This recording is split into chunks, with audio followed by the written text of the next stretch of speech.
webinar. What up, coach? What's going on, man? Nothing much, man. Appreciate your time. Uh, man, I know we were supposed to do it last night. Complications happened. Whatever. It's all good. It's all love. But you want me to introduce you? You want to introduce yourself? Go ahead, man. You go Listen, ahead. man. Listen. We is here with Aqua Franklin, man. East Texas legend.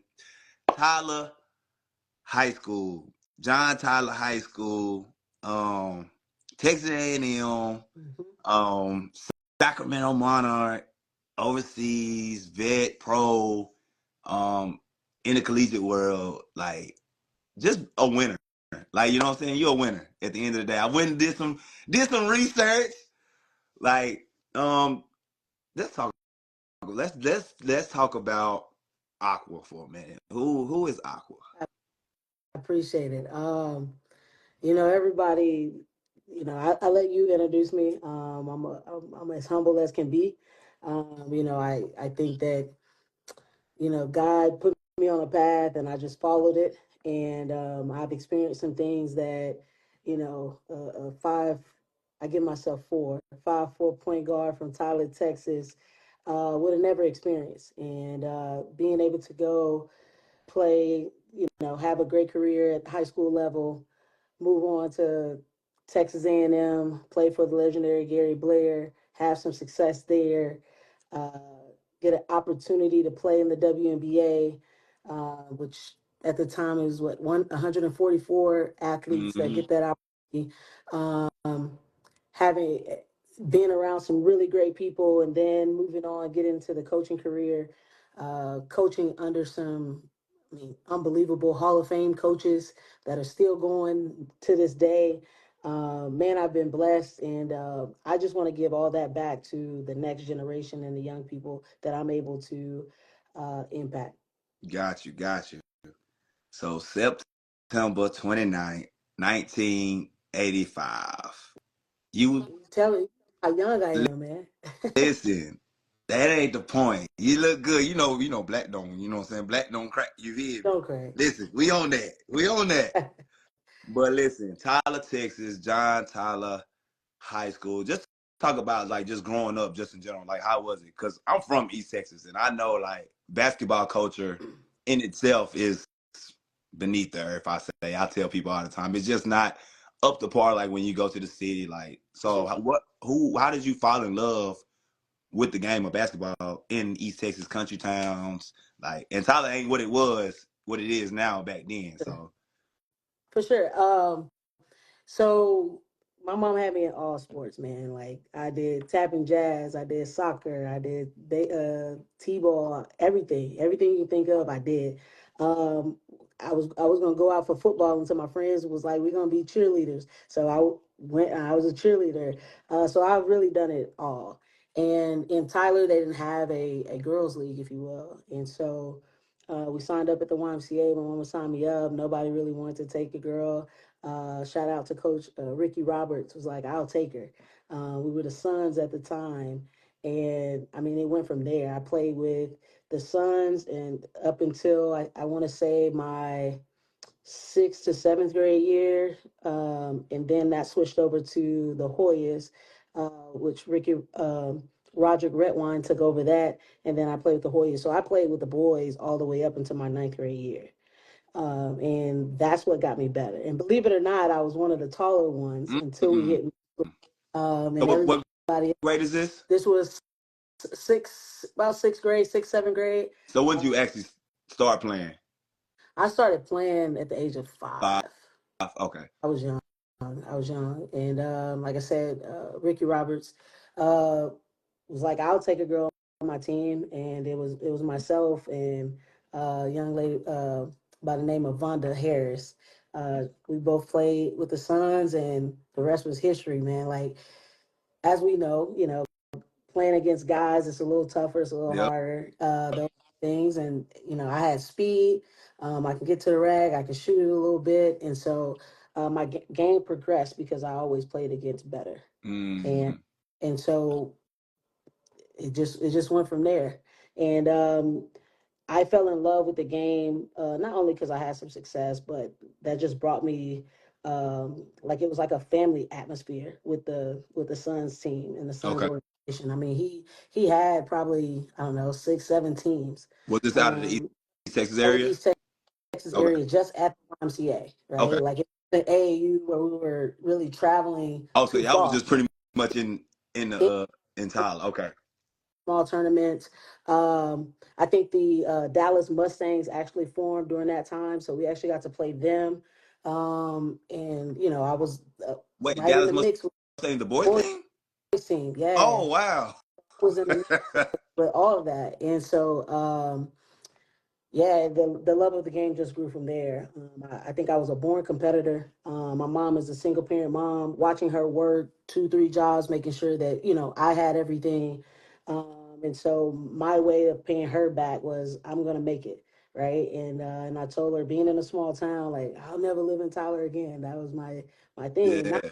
I don't like Tyler, but it's just I wanted more, and Mm, felt like she worked so hard that I deserved more, and so let me keep going to get it. And I fell in love with it. I was good at it, and so yeah, got you. So single parent mom, talk about growing up like that. Like, you know what I'm saying? Single parent, female, and just really being able to figure it out, like seeing your mom, like, I mean, that's your role model. for sure. You know what I'm saying? You a woman, that's your mom. You looking at her, you seeing her work these jobs. Really just the sacrifice. You know what I'm saying? Like your mom sacrificed to really put you on that path. Like, was it like a forced thing, or was it something like that? She figured out like, oh, this is what Aqua wants to do. I'm gonna just put her in it. Like, this is what she's doing every day. Like, or was it something that your mom kind of did, or who in your family kind of like really acted on? Yeah. So my mom plays sports as well, Okay. but she's a softball player. Okay. Uh, Cool little story. She was actually pregnant with me, hit a home run, fell on second base, and she was like, "I got to be done." And that, What?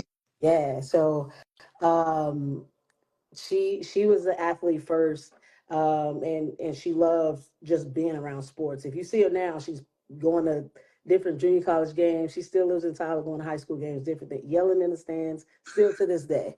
And she wanted me to be active, Mm-hmm. and so like I said, I was in everything, tapping jazz, soccer, whatever you can think of, she put me in. And once she saw the love and the passion that I had for basketball, she was like, okay, if we're gonna do this, we're gonna be good at it. Mm-hmm. And she was to work or do whatever to make sure that I could travel. And once I started AAU, mind you, my junior and senior year in high school, I played AAU out of Houston with Houston Elite. And so Mm-hmm. I traveled from Tyler to Houston for practice, for games, for tournaments, things like that. And so it was whatever she had to do to make sure that I could, be successful.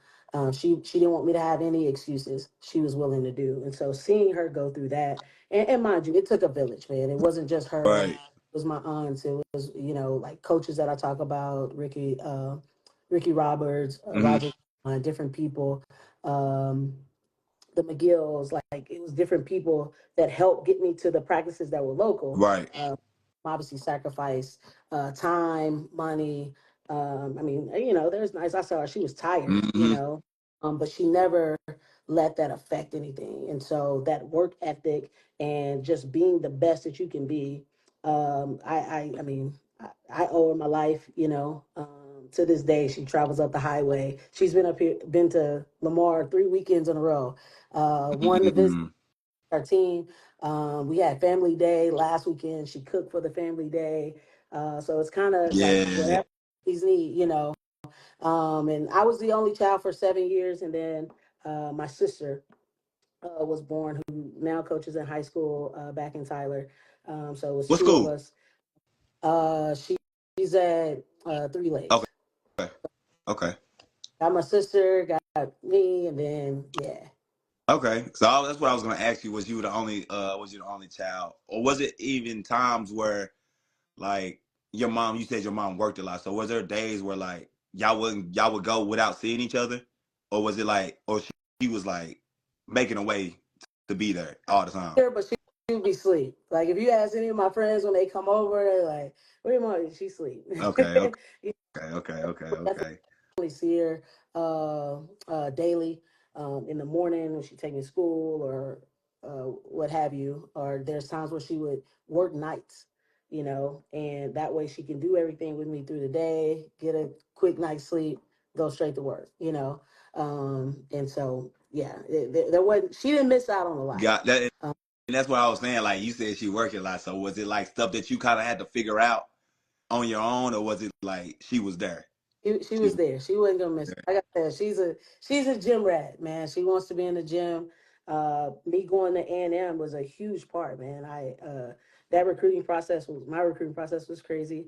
I wasn't A&M's first choice, and my mom really talked me into it. I was going to West Virginia, and my mom was like, "But I want to see you play," and so Mm-hmm. you know, even though Gary Blair was very honest with me, he was like, Right. I'm looking at this person, but if it don't work out, you're my next option. And I waited, and and it worked out for me.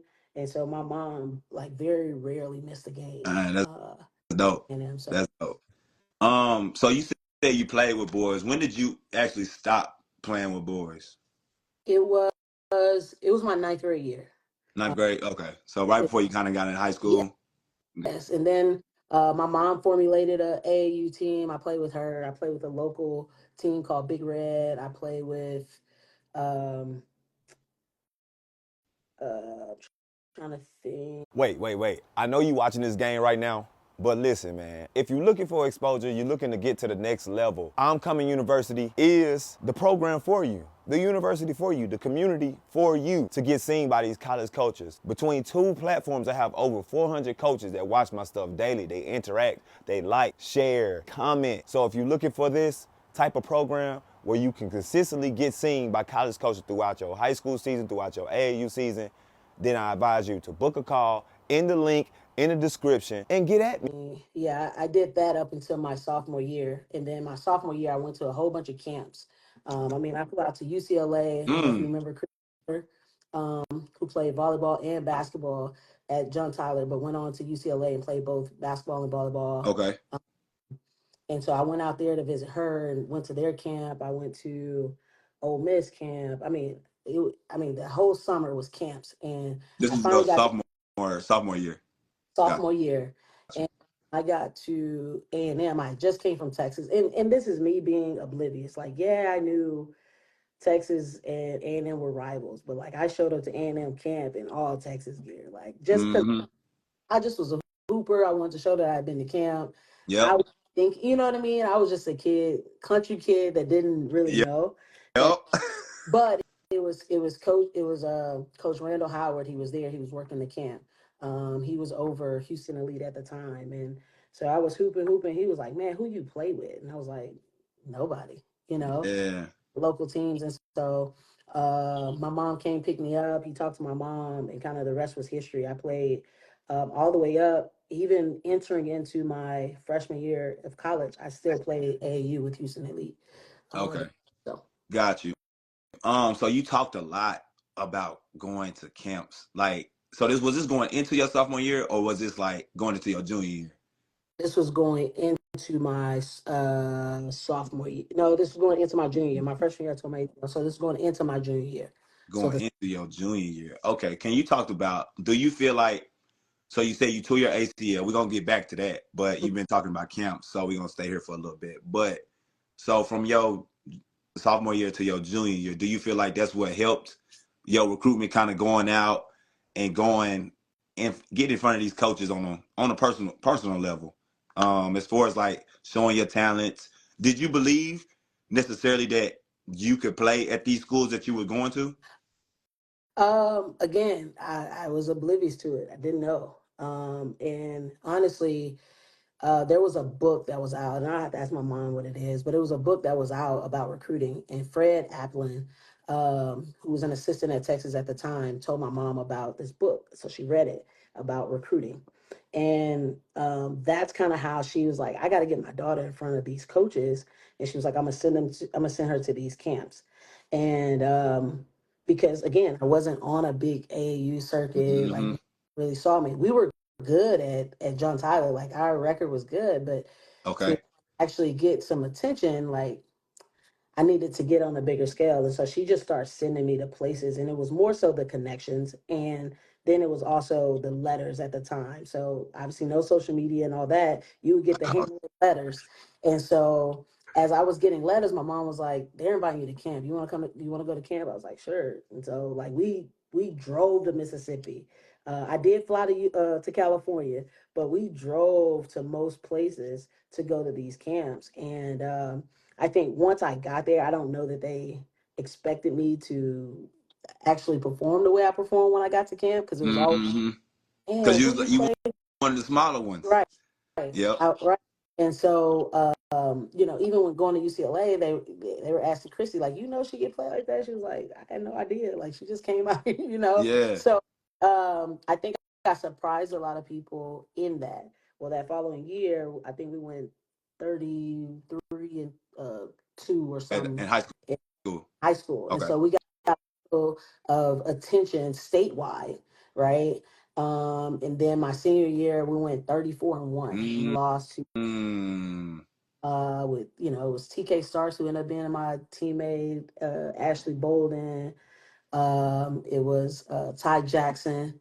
Um, uh, it was they were just loaded, right? And but we end up, that's how I kind of got going, is Right. people that level. And then obviously AAU, playing with Coach Randall Howard. I mean, think about me and Carla Cortijo, who played at Texas. We played together.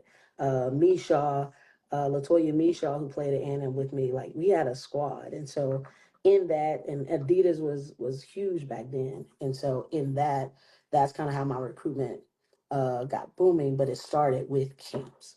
Um, Mm. some That's people. big. That's huge because I'm looking at I'm looking at all your accolades, senior accolades, you killed it, junior accolades, you killed it, and then we gonna go back to the freshman, like your freshman year. I'm looking, I'm like, ain't that many freshmen or sophomore, you know what I'm saying? But you was like this cold player. So talk about like that transition from being hurt, the ACL, to being able to progress into the player that you came. Like, talk about that mental state that you was in, especially back then. Like, yeah, just kind of talk about that. Yeah, so that I actually tore my ACL twice. Mm. So once in sixth grade, Oh wow, that's young. very very young. Once in sixth grade, and of course, I just wanted to get back on the court and hoop, and I probably didn't tear it. I kept playing on it, Okay. and end up tearing it, like laying it up by myself. Fell. My mom was like, "Well, we're going to the hospital. We're gonna figure this out." And so being a knucklehead, I just wanted to hoop. I wanted to play. I was always outside, and didn't rehab it properly. And so my ninth grade year, I played volleyball because my mom was like, try out all sports your freshman year, and then you can lock in on basketball after that. And so played volleyball my freshman year. Um, I scrimmaged with the basketball team. We still had a couple volleyball games left. Scrimmaged with the basketball team. Went up by myself, layup, and we were playing Canton at the time, and it was Canton was a tough game Yeah. for us. Okay. We get into high school, and so we went in, and Coach Bickham still to this day, I should have took you out. You should have been playing, because we were Okay. up, and by myself landed wrong, toward again, right? So Mm.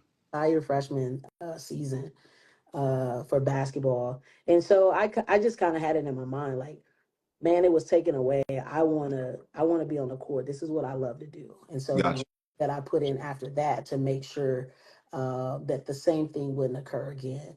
It was the same knee, my right knee, and so the I just put all my energy into the work, into the rehab. And when I came back, I mean, I just wanted to hoop. I wanted to win, and I wanted to be the best. And so that's how I worked. That's how I approached every day. Anytime somebody said, "Hey, let's go hoop," I did it. Mm-hmm. I would even get calls. I got close with the TJC players. They would call me, "Hey, we having a hoop session." Trinity Valley players, "Hey, we having a hoop session." Go Mm-hmm. for them and go hoop with the college kids. Me and Trina Taylor is really close. Been knowing her for a long time. Actually, how I got my scholarship, she hit my mom up like, "Hey, I got coaches coming in town. Just want you to know." Um, and she was like, Aqua can come over and we just gonna play pickup. It's like, okay. Well, at the time, Vic Schaefer was at Oh, A&M. He was going to watch their point guard. Well, I show up and start hooping with him, and Vic Schaefer takes my name back to A&M. Like, I don't know who this kid is, but we got to get him. that's You know, great. Going to an open gym. going to the gym and just hooping, and that wasn't my first time. The first time my name was on, uh, you know, their recruiting board or Right. whatever. But it was able to come back up, because I was out already hooping in high school, hooping with the college age players, and I didn't care what time it was. I mean, my mom would be calling, "Hey, it's time to come home. I'm hoop. I'm almost done." And but she knew I was always in the gym doing the right things and that kind of stuff. So Got you. I'm gonna answer this one question since we kind of in this same space. It says, "Are camps really looking to recruit or just money grabs?" My daughter was invited to a lot of camps, but we told they were just sending them out to everyone to get money. uh, What's your perspective on that? I think if you ask, I think if you, I would communicate with the coaches and just ask them, straight up. I'm very honest in that opinion. I've offered kids and signed those kids because of Got, camp. got you. I I have. I can't speak on everybody else recruitment, Hmm. but I would say this: coming to camp allows a couple of different things. One, interaction with the coaches. Two, interaction with the players. Three, you get to see campus. Uh, and certain people, and depending on what camp it is, but certain people do camps different. At our elite camp, our coaches run the camp, Hmm. so it's through drills. It's us putting them through things that it's kind of a I don't know, 5 hours of what it's like to be a Lamar Cardinal at our elite camp, you Hmm. know? And so I think it's beneficial to get hands on, where we actually get to work with the athlete, where we actually get to communicate with them and see their skill set and some of the drills and things and stuff, things that we do. So I think it's beneficial, but if you have questions about that of just inviting people to camp and all that stuff, I would call the coach, or what's your interest in my daughter, and then go from there. Got you. Got you. So we finna kind of get off, finish the camp talk. But do you feel like if you wouldn't have went to those camps, do you feel like your recruitment would have went the way you think it would have went the way it did, as far as like being noticed and stuff like that? Because you was coming off injury, your sophomore year, you was kind of getting your groove back, and then you went into the camps right before your junior season. So do you Right. feel like if you wouldn't have went to those camps, that you wouldn't have got the offers that you would have got, just because it wasn't no social media, it wasn't none of that, so you had to just put yourself in position, or your mom had to put you in position to be seen, because nobody's going to drive out here to East For Texas. You know what I'm sure. saying? For sure. There were, let me say this. Okay, okay. Talk to me. Dwayne Newton used to throw some shootouts Okay. back in, I mean, SMU. Shout out to Deneen, her first stint at SMU. She used to come out to the shootout, so I remember her from there. So there were a few things in play that was still getting my name out there, but I think the biggest thing that or how I got exposure was AAU when I actually went to Houston Elite and was able to play on teams where we traveled, and I got to be in front of other people, This was right? your sophomore year going into your junior year? Yes.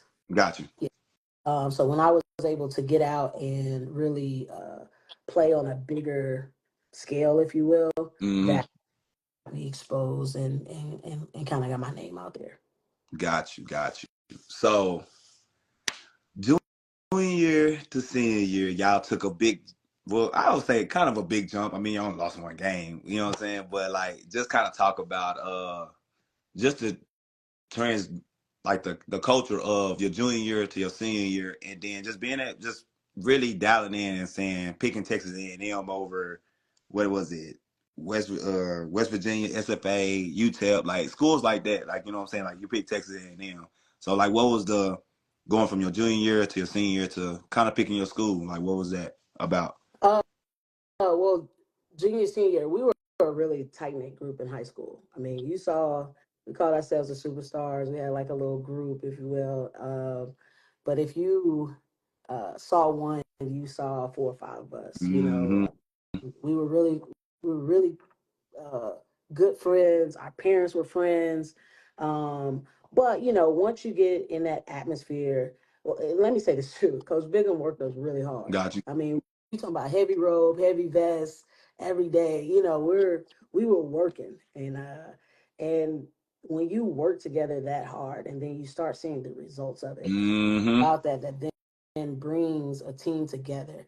And it made us have a sisterhood where we were like, look, whatever it takes, we're gonna find a way to win together. And when we had that mantra, we didn't. And the biggest thing too, yeah, like I had a name, but not really. None of us looked at each other that way. Got There was no egos involved. We didn't care who got the credit. We didn't care who you. scored. Mm-hmm. I was a pass first point Yeah, guard. I know. And so, and it's crazy to think back, like even in high school, I had that, like Mm-hmm. none of us had that ego. We just wanted to win at all costs. And so that led us to having obviously success on the basketball court, getting recognition within the state, and then moving forward with the college decision because I was then exposed to other players from Houston, Dallas, and other places like that. Going through the process, my mom had read the recruiting book and all that good stuff. It was more so about the relationship. And um, most people that know me know, like, if I'm not around people I don't know, then I'm really quiet. Mm-hmm. But you basketball court or coaching or something I'm passionate about, I'll talk your ear off, Right. right? And so I didn't really like talking to coaches. Mm-mm. They would call my mom and my grandmother, and like I didn't like. I mean, Chester Nichols. Every time he sees me, he's like, You didn't like talking to me," and so in that process, my mom got to know the coaches more so than I did. Mm-mm. Also, take me to like see games when people were local. So I went to A&M games. The Big 12 tournament used to be in Dallas Oh, at for Reunion real? Arena. Yeah, at Reunion, Ooh. those games. And so I would have interactions with the coaches because in those settings. Because I was there in person watching the game, watching the team. So it wasn't that she was just working and providing for me, but she was taking me, getting me exposed, sending me to camps. It was the whole package. And then after that, I really like West Virginia. Um, it was Chester was awesome, an awesome recruiter. He never stopped. um SFA was close. I think they came on late. UTEP, Coach Adams is back at UTEP now. Mm-hmm. One that recruited me, her and Coach Brunson, who's actually at Corpus right now. I mean, they were awesome. Loved it out there, loved the experience. It was just something about being at A&M, the culture, the atmosphere.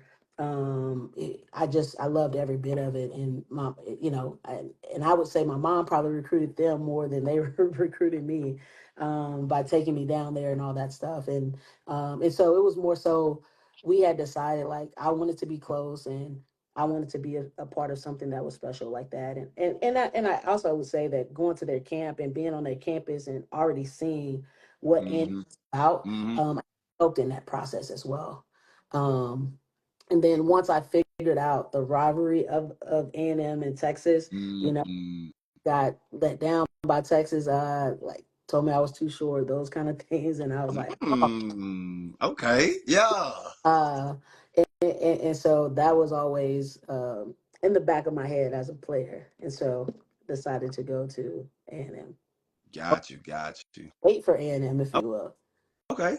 Okay. So before we go, we're gonna ask a couple before we transition to another section. It says, so would you offer a kid on site if you like the kid? I'm guessing they're talking about camps. Absolutely. Okay. I've, I've like I said, I've done it before.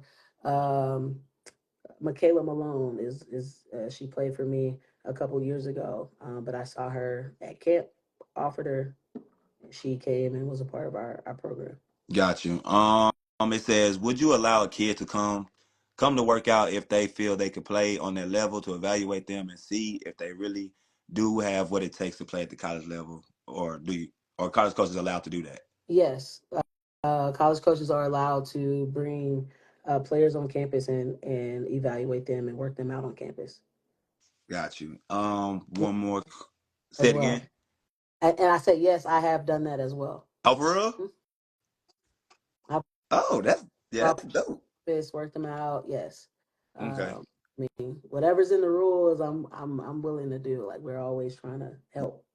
Right. That makes sense. It says, what was the name of that book that you said, the recruiting book that your mom read or something like that? I'm gonna have to get it. Let me shoot her a text real quick. I'm gonna shoot her a text and see if I can get the name of the book. But Okay. and if not, I'll post it on my my Instagram Okay.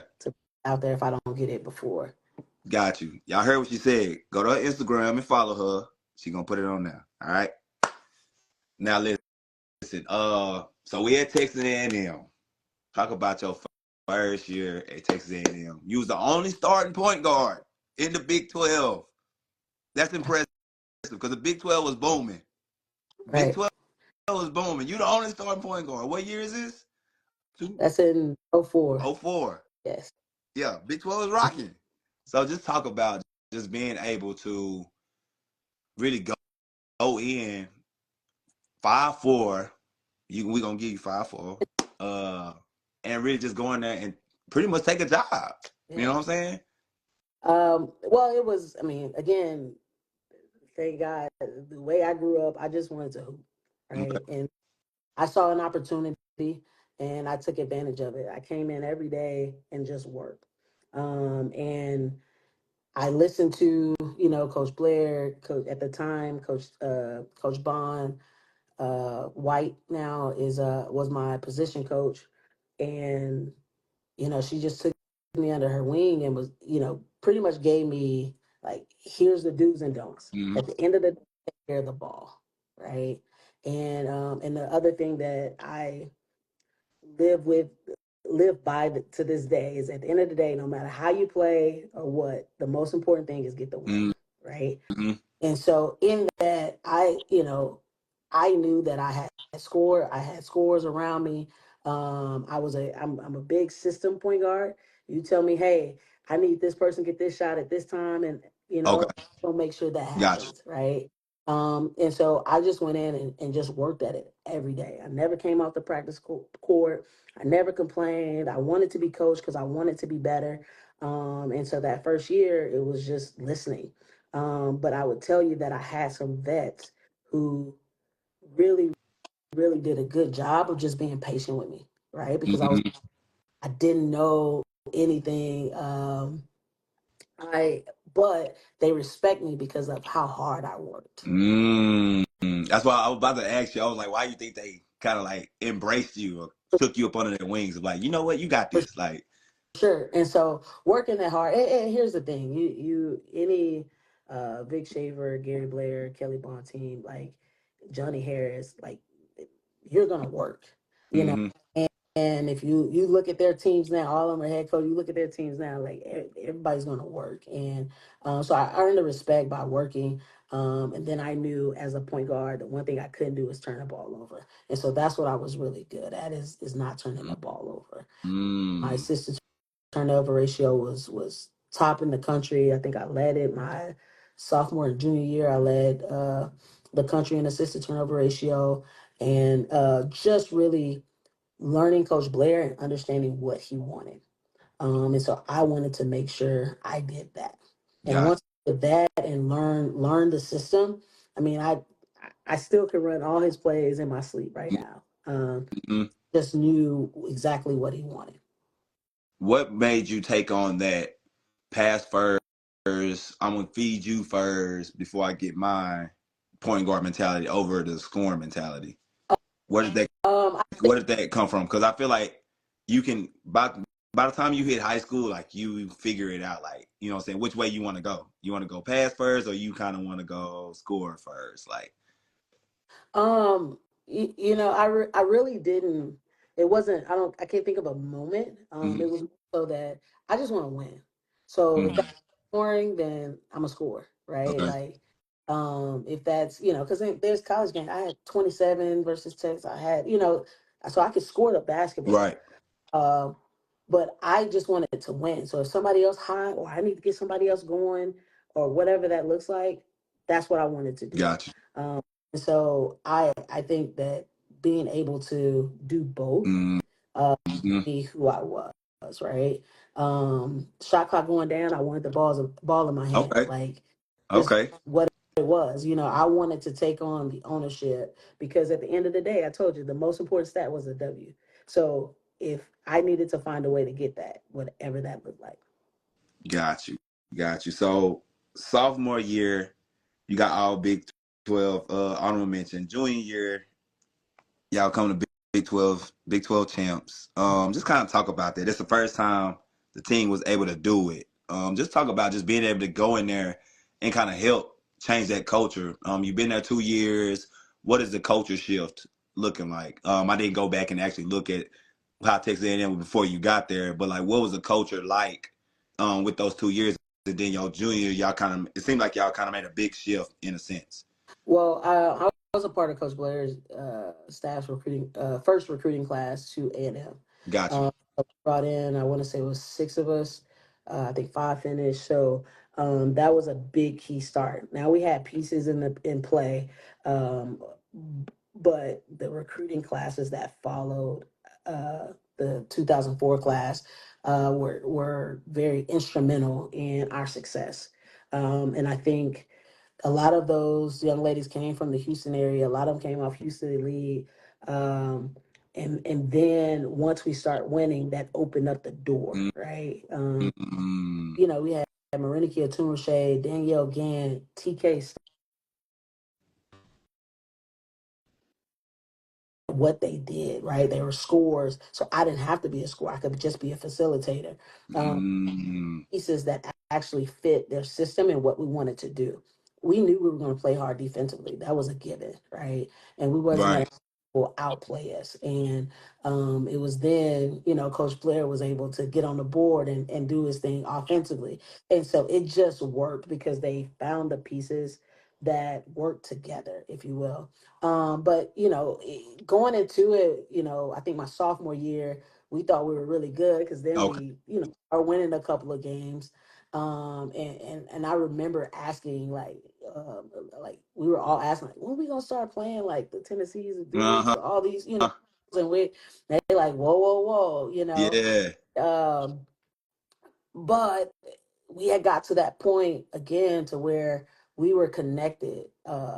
We were a team. Again, we worked extremely hard together, and we wanted to find a way to win. They recruited players from winning programs, right? And Mm, already had that winning culture built into them, and again, no egos.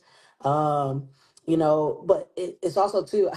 I remember I'm making a pass to TK Starks, a play called two through, making a pass to her, and she catch it, don't shoot it. She like bad pass. Like in the middle of the game, we talk about bad pass, but I didn't take that personal. I took that, hey, I got to get her in the pocket so now she can knock down a shot. oh Play wow. days are like So it was that type of accountability on that the type of yeah. accountability. That's what different that's Yeah. because anybody else that they would have shot it. So yeah, that's So dope to hear. Like that's so crazy. then it's let me get in the gym with TK so now I don't make a bad pass to her no more. I know when she's curling. I know when she's coming off a straight. I know when she's flaring it. Those kind of things. So we got in the gym, we got better at it. You know what I mean? And those are the type of conversations we had with our teammates. And so being able to take criticism and then apply, Mm, right? mm, Made us better, and then you gradually saw us continue to get better. And then when you win, man, you like that attention. As yep. a young person, you like that attention. Yep. you just want more of it and you crave it. And so once we start winning, it's like whatever we need to do to, keep getting this, Mm-hmm. right? And I think that's what we did. And I tell you that we wanted to play those teams, the Dukes and all that. My Yeah. senior, that's who we matched up with. We had Duke in Sweet 16. We had Yep. Tennessee in the Elite Eight, and so we eventually worked our way to those games and to those teams. Got you. So your senior year compared to your freshman year, what was the most important thing that you kind of learned through that journey? Like I said, make it to the Elite Eight. Like your culture got to be strong. The locker room got to be strong. The accountability got to be up there. So just talk about like just from the transition from your freshman year in college to your senior year. I would just add consistency onto that. Just being consistent in what you do, who you are, and being accountable to your role. Right? If some people don't understand this, your role can change for the better if Right. you put in the work. If you put in the work, and I think we found a way to consistently put in the work, because there was one point to start our conference play, we were 0-4 my senior year. We had just came up winning the Big 12. We got away from doing the things that we were supposed to be Mm-hmm. doing, and we started off the season 0-4, Oh wow. and then finishing it and winning the Big 12 tournament and championship. But it was getting back to the consistency of what we were doing and how we were doing it, and that was a really important thing for us. Got you. You said you talked about role. So when he was bringing everybody in, did everybody really embrace their role? Because I think a lot of kids kind of struggle with that nowadays, is coming in and embracing a role, or even high school embracing a role, so you can see the bigger picture. Because everybody loves to win at the end of the day. Like that's the ultimate goal. People say have fun. I ain't never have fun and lost. Like Exactly. fun ain't losing. Like yeah, you can learn Right. from it, but it's not fun. Like you know what I'm saying? Like they can say go out there and have fun. I never had fun and lost. So talk about the when everybody say embrace the role or really, and then you say you can always elevate your role basically. Come in and embrace what role that you was given, Mm-hmm. and then make it better. Uh, well, when there were people that didn't think their role, uh, the role that they were given, they wanted more responsibility, if you will. Mm-hmm. Then we challenge them again. I told you we talk to each other and hold each other accountable in the sense of like, hey, this was a bad pass, or hey, that wasn't good, but because we knew what we were doing each and every day. You were exposed on our team. If you couldn't handle the ball, we were D'ing you up every Right. day. No day that we was gonna give you a break. Whatever. Mm-hmm. And so in order, like, we made practice really hard. I know it's cliche to say practice should be harder than games. No, Yeah. practice was really hard Yeah. for, and that allowed games to be really fun, if you will, because people struggled playing against us because they couldn't score, they couldn't get the ball where they wanted to, because we had worked extremely hard. I mean, our practice squad was top notch. Like we want to get, Mm-hmm. some guys, some dudes that can really hoop, and it just made us better, right? And Mm-hmm.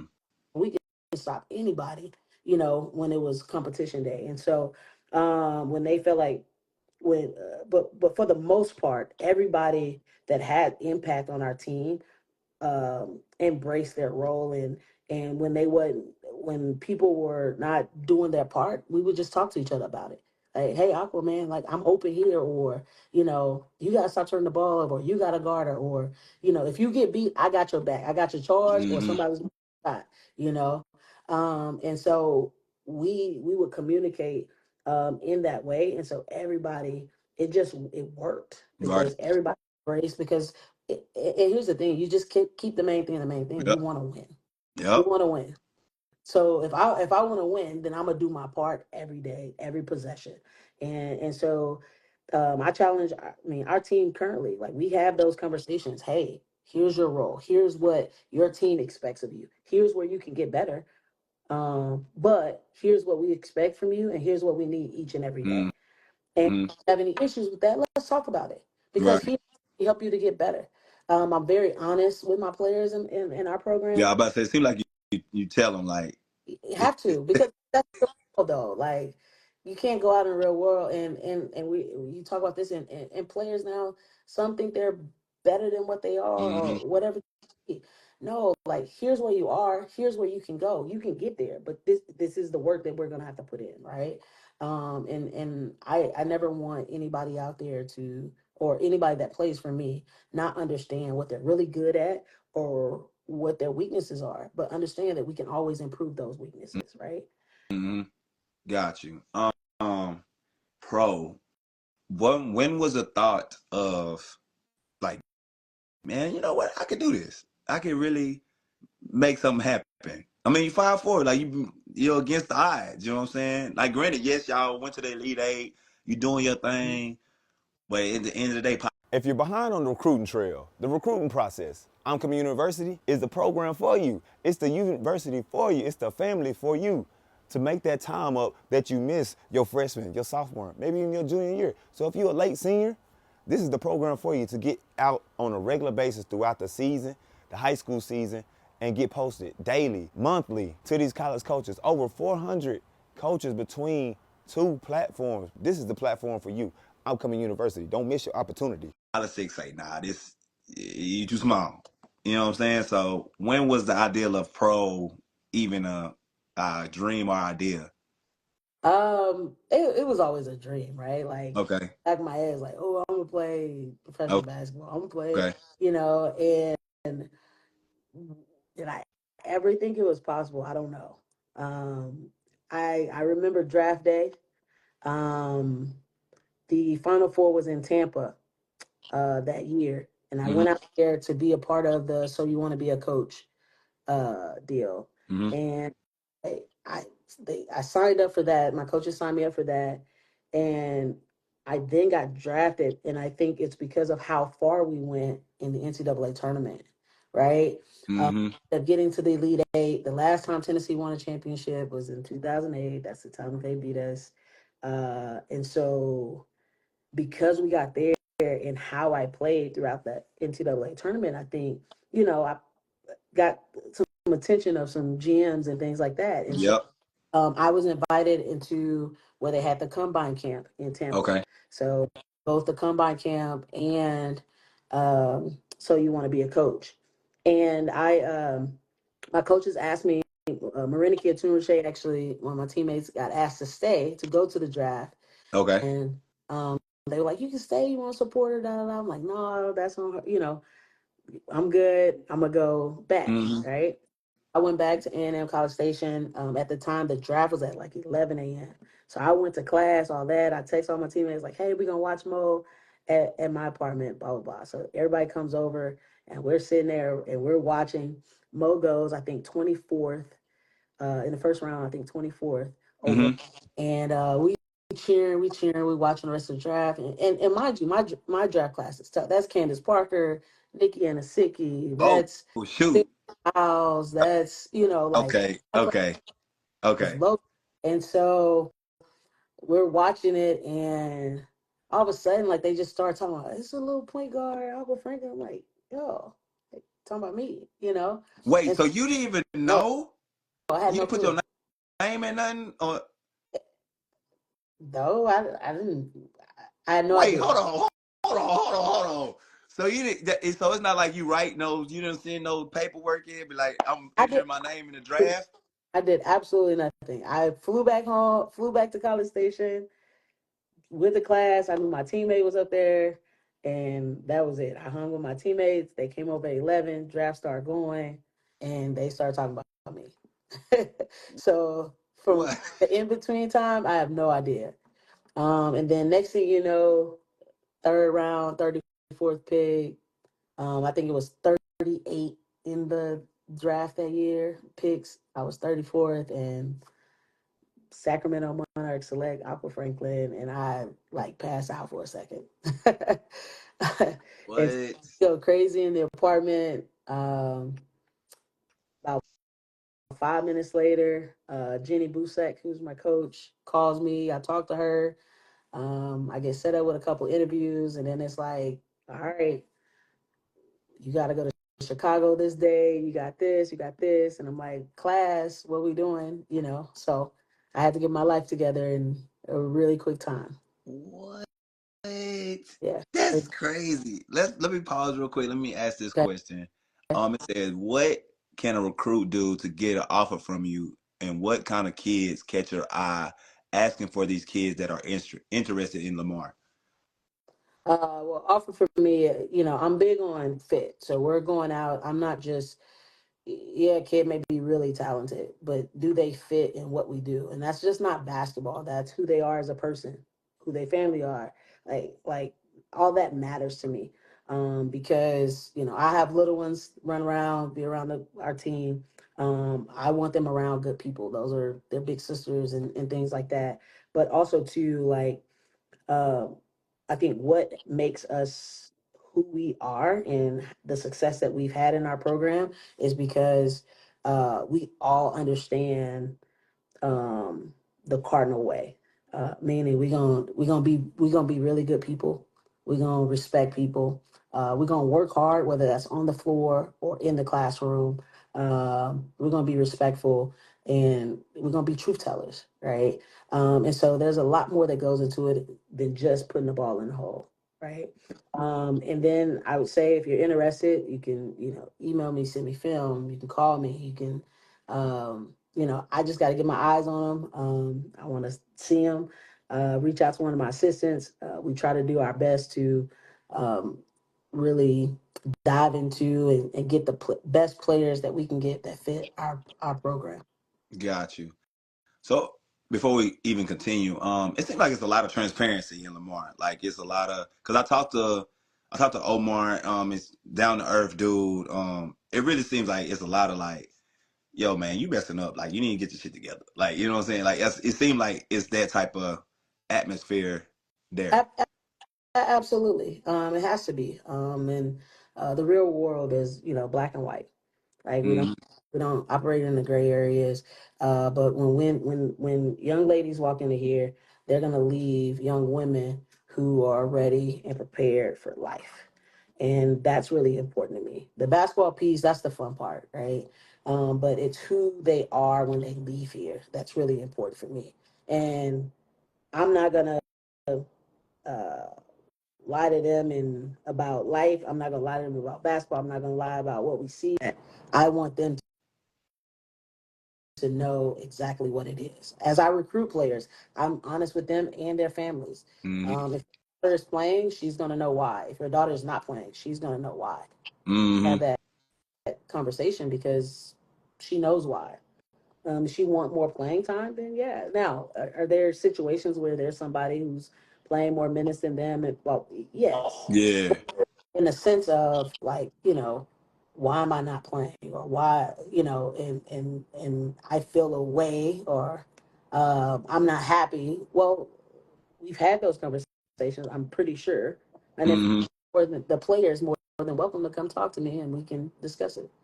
So it's a lot of transparency, but it's more so because we want our players to be prepared for the real world, and the real world is it's black and white. Mm-hmm. Do you feel like the pro level transition from college to the pro level really helped you with that transparency? Because I feel like that's what the pro level is. Like it's a lot of transparency because you can get cut at any moment. You gotta stay on your P's and Q's. You could get traded at any moment. Like it's just like I don't need to explanation. Like you know what I'm saying? Like it's just like it's cutthroat for the most part. Like it's real transparent. I think that people I've been around, I think the people that I've allowed in my circle, I think the coaches that I've played for, I think the coaches that I've worked with have all been truth tellers and haven't sugar coated things for me or for anyone else, any of my teammates. And so I think that is, why I decided to coach this way.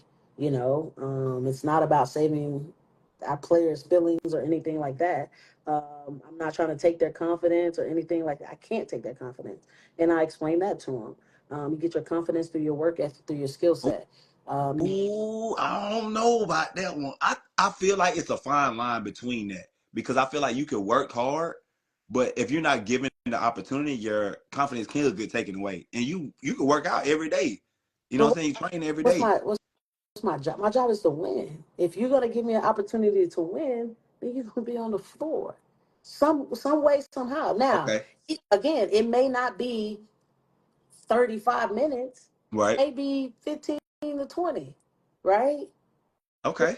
but in that 15 to 20, you gotta make the most of it during that time. So you think that's a myth that coaches can't take confidence? Well, no, I don't think so. Because I also think that that goes on the line of, you know, are you demanding or are you demeaning? I'm demanding. I'm never demeaning.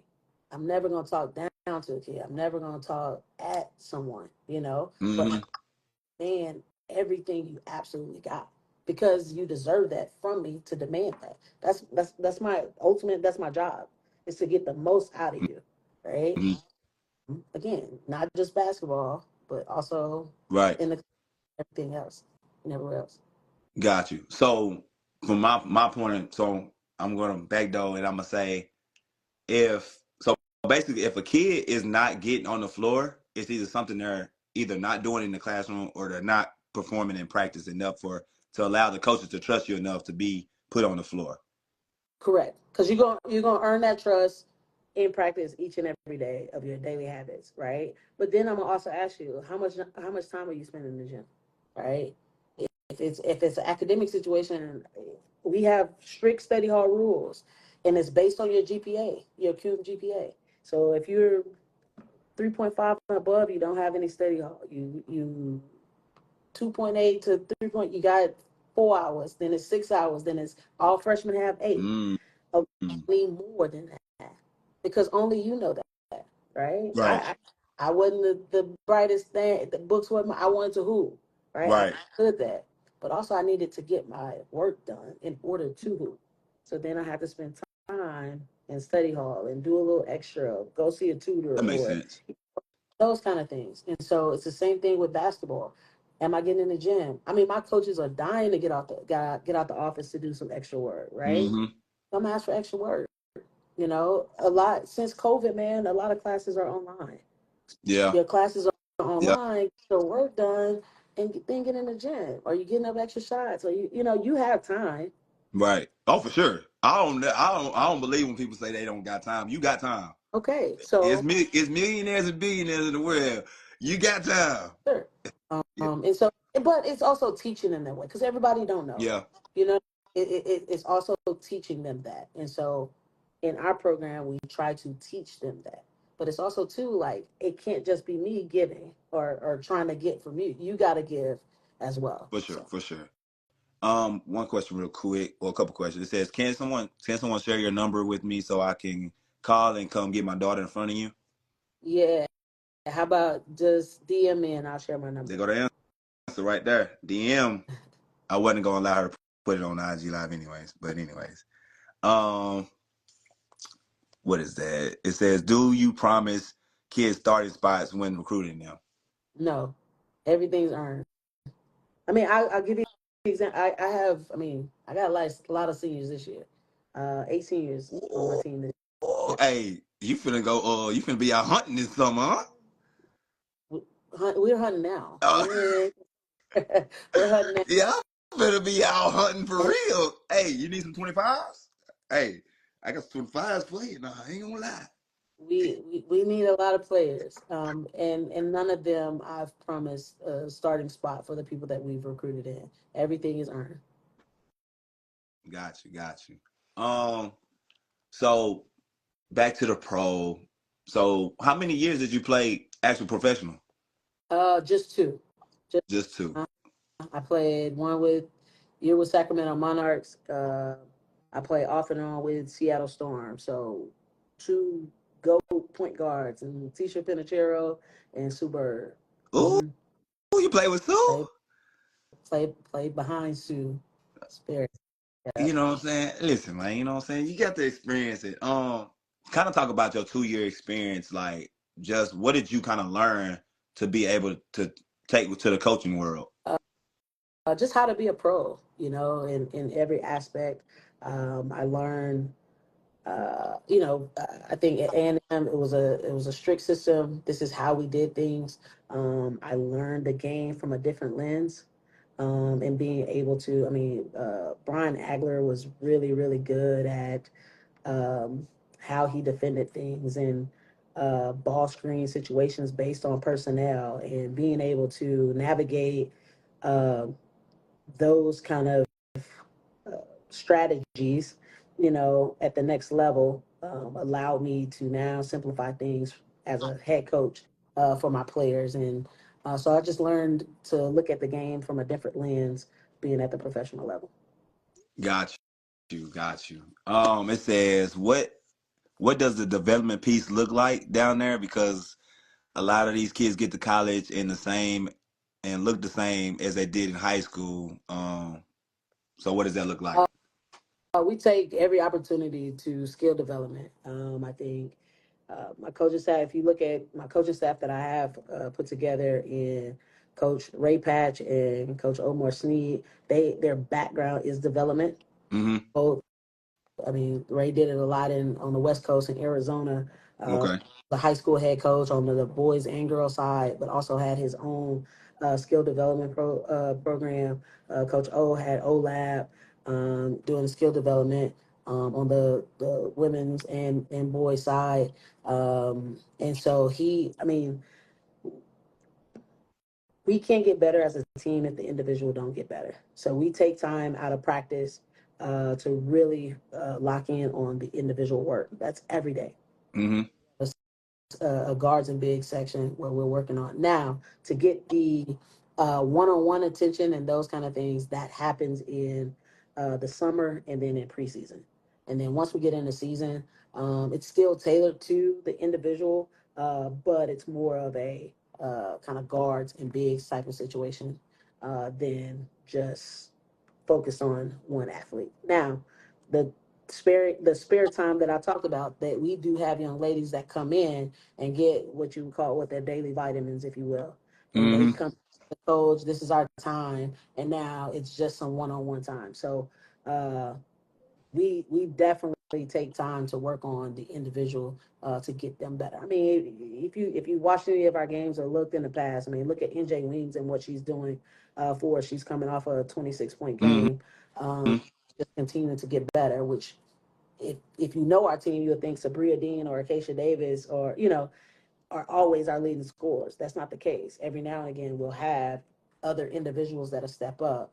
Like I said, like NJ Williams, who just stepped up and had a 26-point game. And it's not the first time this season of her doing that. Got you. What advice would you give to a 25 looking for opportunities? I would say continue to reach out to coaches, go to games, go watch those college games, go get in front of those coaches' faces, try to communicate with them. If you haven't gotten anything yet, any offers yet, don't be afraid to go junior college. That's not a bad route. The rules are changing now. I Say don't know. it again. Say it again.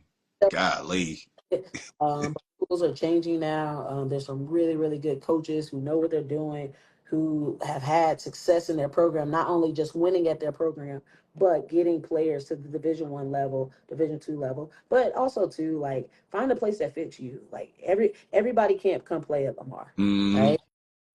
This is not for everyone.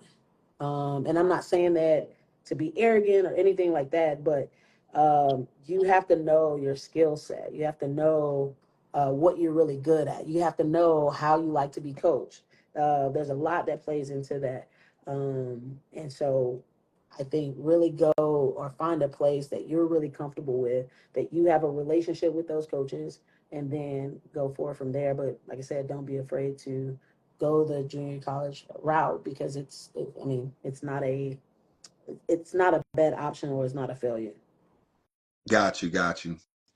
So you went from coaching, you went from Texas A&M to SFA, Kansas, Mississippi State, back to Kansas, and then you took over Lamar. Talk about changing the culture at Lamar from 19 to now. Because the year before you got there, it was 24-7, but then the year after that, it was 10-19. So just kind of talk about the transition that you was able, or the culture that you kind of assembled there at Lamar into what it is now. Yeah, so I always knew I wanted to be a head coach, right? I think that started with me playing college ball and the recruiting process of trying to recruit my Mm-hmm. teammates. I was like, man. Mm-hmm. And, um, I think I was very strategic in the route I took. Being a GA at A&M in, I think that was 2010. Then I got Mm-hmm. my job at Stephen F. Austin with Brandon Snyder, who's now the head coach at the University of Kansas. Okay. And he took a chance on me. But I was, adamant, like, recruiter, be a recruiter, be a recruiter. And so, because I had a name in Texas, I was able to recruit a lot of players to his program right away at Stephen F. Austin. And then after that, I got a call at the end of that season, got a call from Bonnie Hendrickson, who was the head coach at the time at the University of Kansas.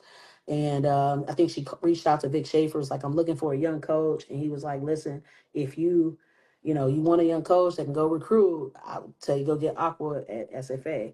And so she called me. I went up there, got my first P5 job at the time at the University of Kansas, which I enjoyed, loved it. Bonnie Henderson she's now retired, but is an awesome coach, awesome leader, and really honed in on like X's and O's and being a pro in the sense of my other career in coaching now, not just on the court and how you go by office management and all that stuff. And so really learned a lot from her. And then Vic Schaefer got the job at the end of that season at Mississippi State, got his Got. head coaching opportunity.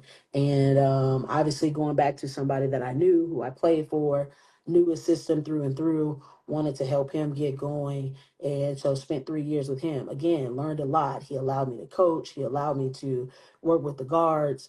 Eventually, I became the recruiting coordinator. Johnny was the associate coach. Elena Lovato, who's with him at Texas now, was with us. So learned a lot from that group as well. And then just to learn different, we talk about like knowing Coach Blair and Coach Schaefer's system in my sleep. I wanted to, if I get in a situation in a game, how can I pivot? How can I adjust?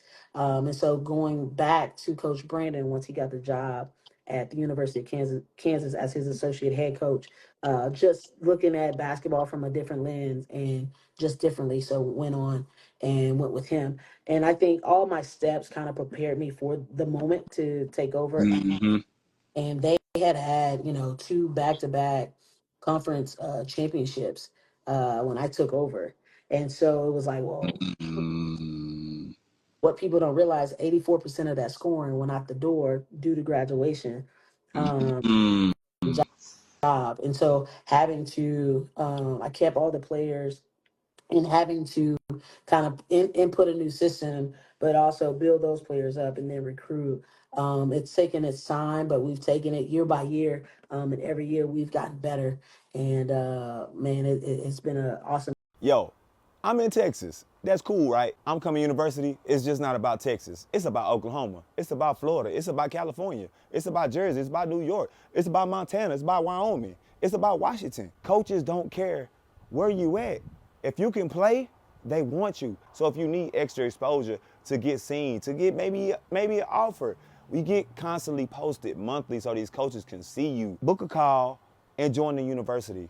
It'll change your life. Experience. The foundation was laid, and I'll say this: we've had players that have been really, really loyal, and I take hats off to my staff of building the relationships that are intentional and that matter. Because yeah, I've had a few kids that transferred, but my impact kids have not transferred, have not left. With NIL and all that stuff going around now, these players have really wanted to be here and be Lamar Cardinals, and we've wanted to do it together. And so really proud of that, to have my young ladies stay this entire time. So how many? So how many? You said you got 8 seniors. Has all those seniors been with you for how long? Have they been with you? Um, I've had Sabria Dean has been with me the longest, and this is her 5th year. Okay.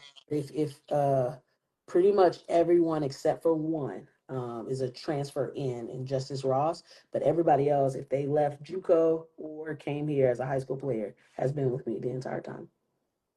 So why do you think, like, at the end of the day, like, money talk, you know what I'm saying? So, like, when people choose loyalty over the dollar, what what type of, you got to give them a certain, like, feeling. Like, you know, you got to make them feel love, embraced. So what do you think, like, basically y'all transfer portal numbers are low, Yeah. you know what I'm saying, compared to a lot of kids that's up and leaving, and you're not playing everybody the same amount of minutes. So what is it that that's keeping these players around? I think the relationship and what they truly want, out of it.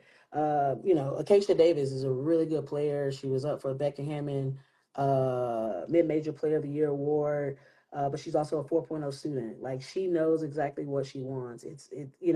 But she's worked really, really hard to become the player she's become, and she's gotten better each and every year. But she's built a relationship with us. We've built a relationship with her, and it's not just about the dollar, right? Mm-hmm. Because it's sometimes here's the best example I can give you. I worked extremely hard at Texas A&M, right? Right. And uh, if you go, that place doesn't look like it looked when I played. It's Mm-hmm. You look at the locker room, you look Yep. at they got sleeping cubbies and Yep. tons of stuff going on, right? I didn't get to experience that, right? And so, am I mad about it? No, I laid the foundation for that, and sometimes, like, there has to be a foundation laid. And guess what? My reward was after that. I got drafted. I Yeah. got my second year coaching. I was at the P5 level. So my reward came after, and so sometimes, like, running to the dollar sign, like, doesn't always mean that it's going to be better or the grass is greener over there. I think that our players understand that. We try to teach them that. Um, and it's just through conversation. If there's a situation where I'm like, hey, this is a deal you can't turn down, I'll be honest with them. Go, Mm-hmm. go, go get that. Right. But, like, it hasn't been. It hasn't been a situation to where they want to sacrifice what they're doing right now for us and with us to leave and go do something else. Like, and I think, again, it's just the relationships here matter. We break the huddle every day and we say family and we mean it, you know? And I mean, yeah, do I believe that my players deserve NIL deals? Absolutely. Mm-hmm. I'm 100% in with it.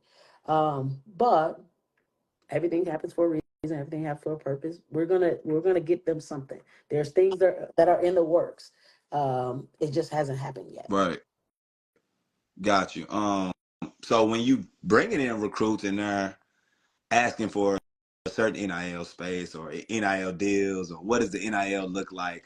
Are you kind of like turning them away, or are you kind of like you giving them the attention? Like, what does that look like? Because that's how a lot of parents are. I wouldn't even say the kid. I would say the parents coming in and asking for that. I'm a little, How are you acting with them? I'm a little old school, and this may, I don't know. I'm just being honest. Like, yeah, but, like, if I, I agree with it. Players do need to be paid or get rewarded for their work. I understand it, Okay. and I agree with that. But it's also too, sometimes money is giving or things are given, and then the work is not put in, then the work stops. And so I think there should be some guidelines and some regulations and all that too. And if we want to treat this game like a pro, like, pros get fined, you know, Yeah. players right now, Yeah. like, to me, I would like to figure all that piece of it out. Mm-hmm. But it's also too, like, as schools, we want to be wanted too. Like, are you just coming here because we have an NIL, or are you just coming here because, like, I want you to want to be a part of this program because we're much more than what just a money or just what we can offer you, right? You're going to get Mm-hmm. a lot more than that. You're going to become a better young woman leaving this space. You're going to be prepared for life leaving this space because of the people that are going to impact you on a daily basis. And so, coming into it, that shouldn't be your first, like, what can you give me? Like, I'm still old school in the sense, like, coaches have the scholarships. We still have the golden ticket. Yeah. Uh, and so that's how I kind of look at it in that. So y'all saying y'all you saying the coaches have a little more leeway than with the scholarships than NIL, like NIL space and everything else that come with it. That's the way I think about it. Okay. I'm not saying that it's. I mean, because I always agree with the college necessarily is how much is a scholarship worth? A lot. It is different at different schools. How much is Lamar worth? You're talking probably about 60 to 75 per year. Times it by 4. All right, y'all do the math. But so you agree with the transfer portal? Like when the transfer portal kind of came into play, like what was your mindset on that? Um, I would say players should have an opportunity if they feel like the situation doesn't fit them. I'm glad that there's rules and stipulations on how many times and all that. But I mean, I haven't really had to deal with it a lot. Mm-hmm. And so my opinion would be a lot different than most people, if you will, because I just haven't had to deal with it. I like having players, from their freshman year to their senior year or 2-year transfer, 2-year JUCO players. I like to have them through because I want, I think there's something called a 1-year transfer. Like when a transfer gets here from JUCO, right? Mm-hmm. I think not every player, especially at the mid-major, can come in right away and be as impactful as they will be by the time they leave here. Mm-hmm. And Jay Weems, we've now had her for 3 years, and she's been great. Now she's dealt with some injuries and things like that, but she's been great for us, Mm-hmm. right? Talia Minor for us, she's been so much better in her second year than she was in her first year, and so I think it takes some time. So having at the mid-major level, having transfers, sometimes that's hard for it to happen right away, if you will. Or the success that they want to see right away. Sometimes that's really hard. But I don't disagree with it. I think that, sometimes it's not a right fit and we need change. That's okay. So. Facts. Times gives you a chance to build a relationship. That is a fact. For sure. But let me say this. I gotta get off. That's fine. Today's game day. I gotta get to shoot around. But I definitely want to thank you for giving me an opportunity to talk about Lamar, talk about who Aqua Franklin is, but to have this platform to continue to educate, players, parents, people on what this women's game is about. This is an awesome platform, and so really appreciate you for having me on, and would love to get back on at some point. But if y'all have any questions or anything for me, feel free to DM me, and I would love to share and make sure y'all follow the Lamar Cardinals. All right. Appreciate you, Coach. All right, thank All you. right. Good luck Appreciate today. it. All right.